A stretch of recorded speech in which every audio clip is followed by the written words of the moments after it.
Assalamualaikum warahmatullahi wabarakatuh. Salam sejahtera bagi kita semua. Pada kesempatan ini kami akan menyampaikan materi mengenai mengelola proyek. Sebelumnya perkenalkan kami dari kelompok 11 yang beranggotakan yang pertama saya sendiri Suratin Fatimah Zahra NIM 205221231, yang kedua Rizal Budi Setiawan NIM 205221285, yang ketiga Inganatul Mujahadah NIM 205221295. Kami dari kelas akuntansi syariah 5J. Selanjutnya adapun pokok pembahasan yang akan kami sampaikan. Yang pertama, pentingnya manajemen proyek. Yang kedua, memilih proyek. Yang ketiga, menentukan nilai bisnis dari sistem informasi.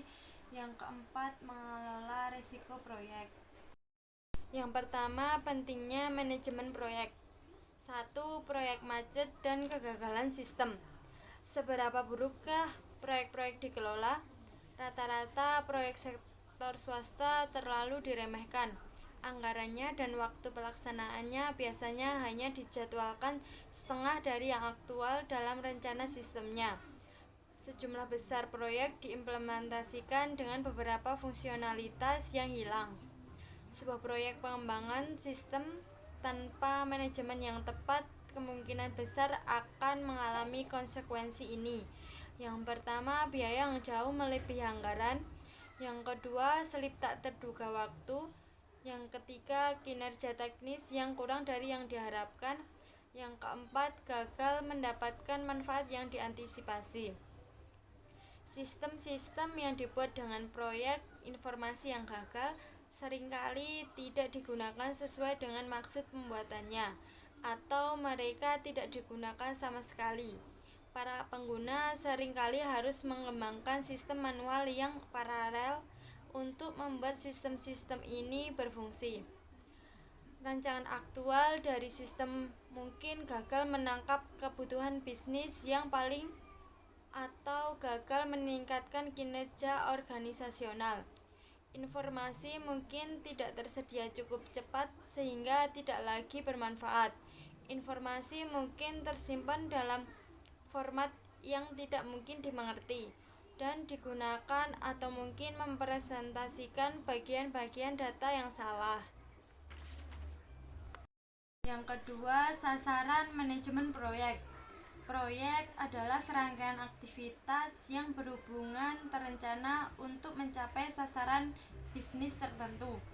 Proyek-proyek sistem informasi meliputi pengembangan sistem informasi yang baru, perbaikan sistem yang sudah ada, atau peningkatan atau penggantian infrastruktur teknologi informasi perusahaan.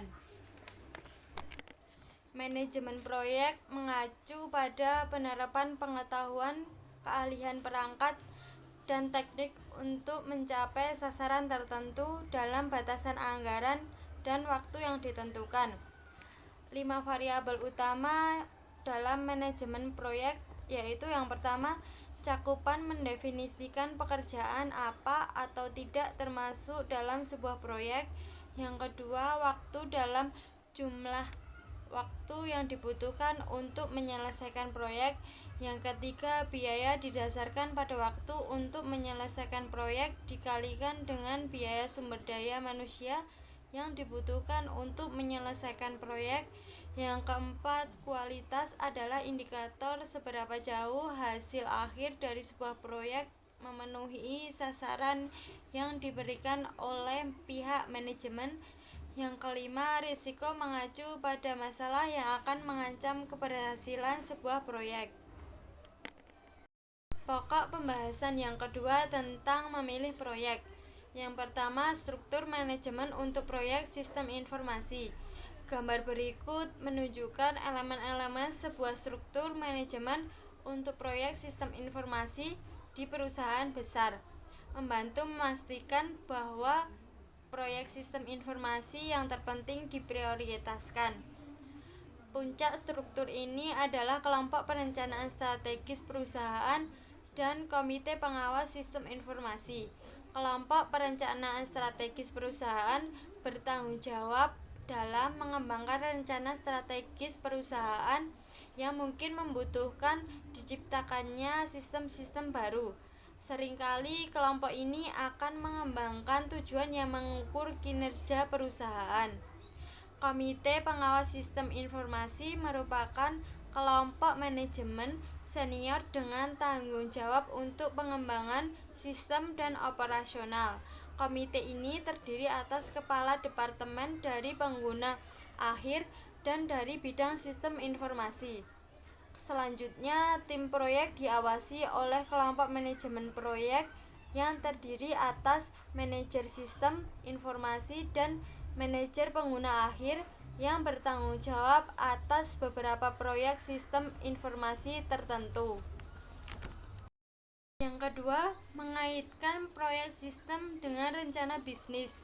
Rencana bisnis berfungsi sebagai peta jalan yang mengindikasikan arah pengembangan sistem atau tujuan rencananya. Alasan-alasannya, sistem atau situasi sekarang, pengembangan baru yang perlu dipertimbangkan, strategi manajemen, rencana implementasi, dan anggarannya.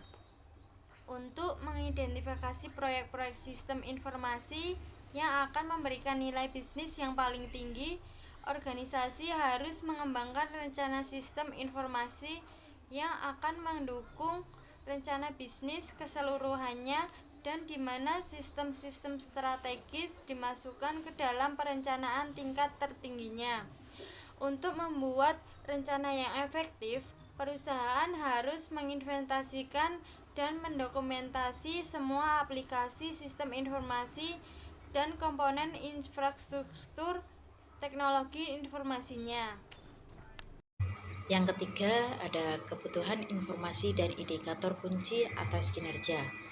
Pendekatan yang strategis atas kebutuhan informasi, analisis strategis atau faktor-faktor yang sangat penting bagi keberhasilan yang menyatakan bahwa kebutuhan informasi suatu organisasi ditentukan oleh sejumlah kecil indikator-indikator kunci atas kinerja daripada manajer. Sistem informasi yang baru akan menitik beratkan pada penyediaan informasi yang membantu perusahaan untuk memenuhi tujuan-tujuan tersebut yang tersirat oleh indikator-indikator kunci atas kinerjanya. Keempat, ada analisis portofolio. Nah, analisis portofolio di sini digunakan untuk mengevaluasi alternatif proyek sistem. Analisis portofolio menginventarisasi proyek sistem informasi perusahaan dan aktivitas meliputi infrastruktur, kontrak, alih daya, dan lisensi. Portofolio dari investasi sistem informasi ini dapat digunakan sebagai kepemilikan profil resiko tertentu dan manfaat bagi perusahaan yang hampir sama dengan portofolio keuangan. Yang kelima, model penilaian. Model penilaian di sini bermanfaat untuk memilih proyek-proyek dengan banyak kriteria yang harus dipertimbangkan. Ini memberikan bobot bagi fitur-fitur tertentu dari suatu sistem, kemudian menghitung total tertimbang. Kolom yang pertama digunakan oleh para pengambil keputusan untuk mengevaluasi sistem. Seiring dengan semua teknik-teknik sasaran, terdapat teknik pertimbangan kualitatif yang dilibatkan dalam menggunakan model penilaian. Model penilaian sangat umum digunakan untuk mengonfirmasi, merasionalisasi, dan mendukung keputusan, serta bukan sebagai para penengah yang terakhir dalam pemilihan sistem. Baik, yang selanjutnya C. Menentukan nilai bisnis sistem informasi. 1. Bisnis dan manfaat sistem informasi. Biaya tersendiri mempunyai arti suatu pengorbanan yang harus dilakukan untuk melaksanakan suatu proses produksi yang dinyatakan dengan satuan uang sesuai dengan harga pasar yang berlaku, baik yang sudah terjadi maupun yang akan terjadi. Manfaat sistem informasi yaitu meningkatkan efisiensi dan efektivitas data secara akurat dan real time, memudahkan pihak manajemen untuk melakukan perencanaan, pengawasan, pengarahan, serta pendelegasian kerja kepada semua departemen yang memiliki hubungan atau koordinasi. Manfaat ada dua jenis. Yang pertama ada manfaat berwujud atau tangible benefit, yang mana sebuah sistem informasi yang dibangun dan dipelihara dengan baik akan memberikan manfaat berwujud yang secara faktual dapat dilihat dari pergerakannya melalui pendapatan yang diraih serta biaya yang dikeluarkan oleh perusahaan. Indikator dari keberhasilan atau manfaat yang berdampak pada peningkatan pendapatan adalah meningkatnya jumlah siswa atau mahasiswa dalam market yang sudah ada serta perluasan ke market yang baru. Yang kedua, ada manfaat tak berwujud atau yang biasa disebut dengan intangible benefit. Seringkali manfaat tak berwujud inilah yang menjadi titik kritis pada jalannya roda bisnis sebuah perusahaan karena bersifat tak berwujud. Aspek-aspek berikut seringkali diabaikan atau tidak terlasaknya resistensinya, yaitu yang pertama, peningkatan kepuasan konsumen, kedua, peningkatan kepuasan karyawan, yang ketiga, peningkatan mutu dan jumlah informasi, yang keempat, peningkatan mutu dan jumlah keputusan manajemen, yang kelima, peningkatan mutu jumlah respon atau kondisi pesaing, yang keenam, peningkatan efisiensi dan keluasan operasional, yang ketujuh, peningkatan mutu komunikasi internal dan eksternal, yang kedelapan, peningkatan mutu perencanaan, dan yang terakhir, peningkatan mutu pengendalian dan pengawasan. Nomor 2, penganggaran modal untuk sistem informasi.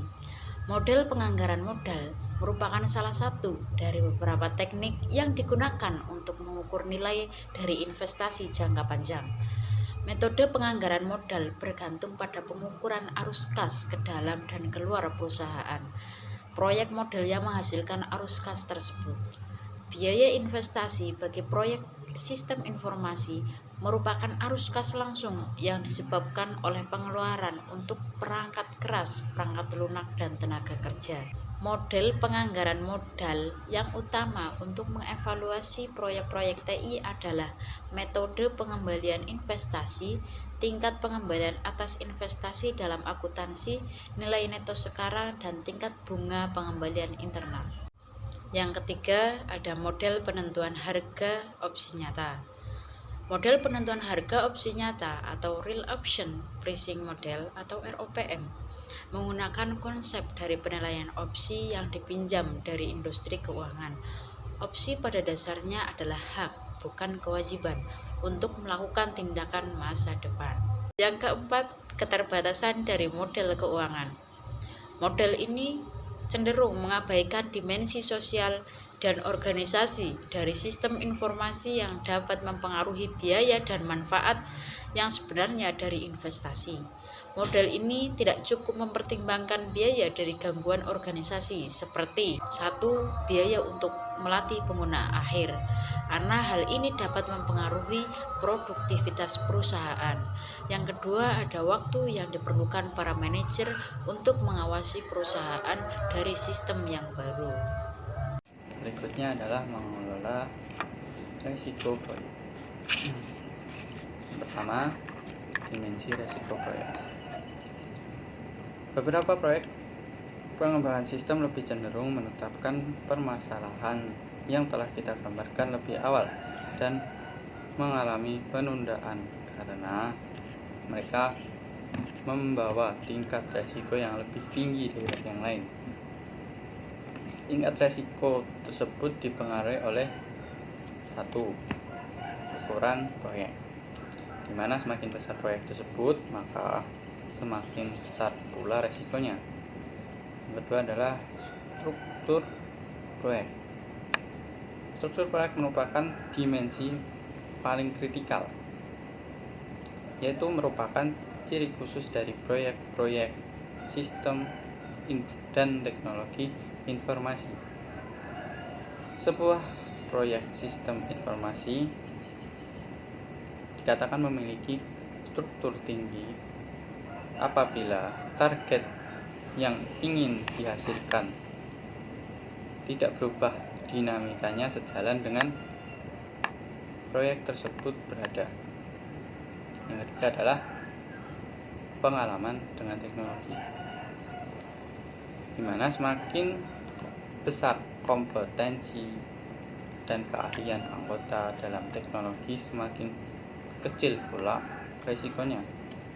Dengan kata lain, semakin melibatkan teknologi tinggi, semakin biasanya akan semakin meningkat resikonya. Yang kedua adalah manajemen perubahan dan konsep implementasi. Sebagian besar proyek sistem informasi terhambat karena proses perubahan organisasional di seputar pembuatan sistemnya tidak ditangani dengan baik. Pembuatan sistem yang sukses membutuhkan adanya manajemen perubahan yang cermat. Yang pertama, di dalam konsep implementasinya. Untuk mengelola perubahan organisasi di seputar pengenalan suatu sistem yang baru dengan efektif, Anda harus menelaah proses implementasi. Implementasi itu adalah semua aktivitas organisasional yang berhubungan dengan penggunaan, manajemen, dan rutinitas dari sebuah inovasi, misalnya sistem informasi baru. Yang kedua adalah peran penggunaan akhir. Peran penggunaan akhir implementasi sistem secara umum lebih baik jika keterlibatan penggunanya tinggi dan dukungan manajemennya juga tinggi. Partisipasi penggunaan dalam perencanaan dan operasi dari sistem informasi membawa beberapa hasil positif. Yang ketiga adalah dukungan dan komitmen. Apabila sebuah proyek sistem informasi mendapatkan dukungan dan komitmen manajemen pada beberapa tingkatan, ini akan cenderung dipahami positif baik oleh pengguna maupun oleh staf pelayanan informasi teknisi tersebut. Yang terakhir, tantangan manajemen perubahan untuk rekayasa ulang proses bisnis aplikasi perusahaan serta market dan akuisisi. Yang ketiga adalah mengendalikan faktor resiko. Langkah-langkah mengendalikan faktor resiko. Yang pertama, mengelola resiko proyek, yang meliputi identifikasi sifat dan tingkat resiko yang dihadapi proyek yang akan dibuat. Yang kedua adalah mengendalikan proyek. Para pelaku implementasi mengendalikan proyek dengan perangkat dan pendekatan manajemen resiko yang sesuai dengan tingkat resikonya. Kemudian mengelola kerumitan teknis adalah perangkat integrasi internal sangat membantu dalam mengerjakan proyek-proyek dengan teknologi yang rumit dan menantang. Kemudian perangkat perencanaan dan pengendalian formal adalah jika digunakan dengan benar akan membantu proyek-proyek besar mendokumentasikan dan mengawasi proyek-proyek. Dan terakhir, meningkatkan keterlibatan pengguna dan mengatasi penolakan dari pengguna. Kemudian yang keempat adalah merancang untuk perusahaan. Pada bidang-bidang tertentu, pengguna berantar muka dengan sistem yang membutuhkan perhatian khusus dengan sensitivitas dengan isu-isu ergonomi. Ergonomi mengacu pada interaksi antara orang dengan mesin dalam satu lingkungan kerja. Analisis dampak organisasional menjelaskan bagaimana sistem yang diusulkan akan mempengaruhi struktur organisasi, sikap, pengambilan keputusan dan operasi. Faktor-faktor organisasional dalam perencanaan sistem dan implementasi yaitu adalah 1. Peran serta dan keterlibatan karyawan. 2. Desain pekerjaan. 3. Membuat standar dan monitor kinerja. Yang 4. Kesehatan dan keselamatan. Yang terakhir kepatuhan. Salah satu cara dalam menangani permasalahan manusia dan organisasi adalah dengan memadukan pelaksanaan desain sosioteknis ke proyek sistem informasi.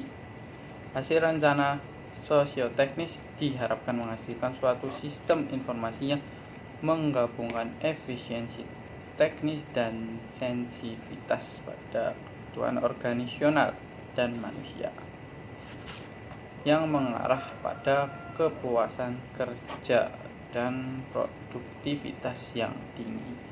Yang kelima atau yang terakhir adalah alat bantu perangkat lunak manajemen proyek. Microsoft Office Project tahun 2010 telah menjadi perangkat untuk manajemen proyek yang paling banyak digunakan saat ini. Proyek profesional tahun 2010 menyediakan kemampuan manajemen proyek yang kolaboratif ketika menggunakan Microsoft Office Project 2010. Perangkat lunak manajemen portofolio akan membantu mengelola portofolio proyek dan ketergantungan antara mereka. Perangkat lunak manajemen portofolio proyek membantu para manajer untuk membandingkan proposal dan proyek terhadap anggaran dan level kapasitas sumber daya untuk menentukan bauran yang optimal dan mengurutkan proyek yang terbalik mencapai tujuan strategi organisasi.